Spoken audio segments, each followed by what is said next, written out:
So let's bring in our traders at the New York Stock Exchange and the CME Group. And let's flip this on its side, gentlemen. Let's go bargain hunting. If something is 20% off, well, let's say at Tiffany. Princess would go running in there and say, I want it now.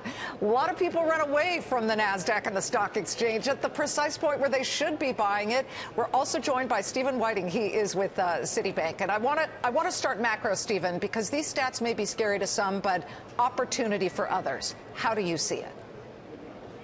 Well, first off, we should remember that the Federal Reserve is trying to slow the U.S. economy. That is deliberate.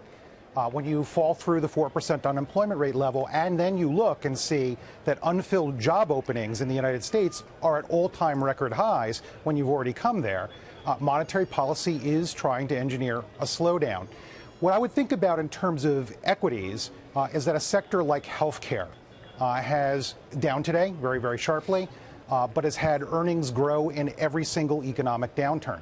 It's not a pure cyclical, which is going to be impacted by the lagged effect of monetary tightening and other issues. I'd also say it's really important at this stage to look just beyond the equities asset class. Okay. If you are an American in a high-tax state, think about taxable equivalent yields on municipal bonds at 6%. This is real competition, and it means that we're not in a can't-lose scenario anymore in terms of monetary policy. That is definitely true because we know we have these rising rates. Ira, go bargain hunting. What would you be buying here that's in bear market territory? Well, I don't know that it's in bear market. It isn't. I like the CME stock right at the Chicago Mercantile Exchange. It doesn't break at all. If I were to buy other stocks, as I said to you before, I like Amazon, not in bear territory. I don't think I'd buy the weakest. I don't like that. I like to buy the strength of a market when everything around it's falling because it typically goes up nicely when everything turns around. Huh. Okay, I get that. Who else have we got? I'm sorry, I lost the feed here. I'll go back to you, Steven. Tell me what Sure. sectors specifically. You know, you just talked about these potential opportunities outside of equities, but do you have a specific area in equity world for our viewer investors?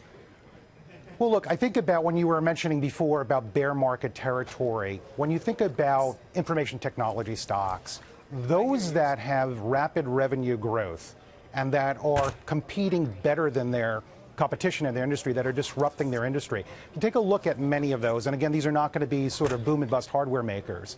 But when they fall, they often fall an awful lot. But if they continue to grow, they have fantastic comebacks and they have long-run performance. So just keep your eyes open, again, on those types of shares. And that if they fall very sharply, and you can take a look back in history, some of the most successful companies in the world have had bigger drawdowns in the market. On the way back up, if they continue to dominate their industry, they become fantastic long-term performers. Teddy Weisberg, he said, keep your eyes open. I know you always do. Tell me what you see as a real juicy opportunity on a day where the Dow is now down 322 points, S&P 6 days in a row of losses. Well, you're not going to like this response, but the juicy opportunity is cash. We have basically been, for the last 2 or 3 weeks, have been sort of, with our clients, moving to the sidelines. It's not that we're in a wholesale selling mode, but we're basically liquidating stocks that have not performed well over the last couple of years and building up some cash reserves. Trying to pick bottoms, Liz, is kind of like trying to catch a falling knife. It can be very expensive and very frustrating.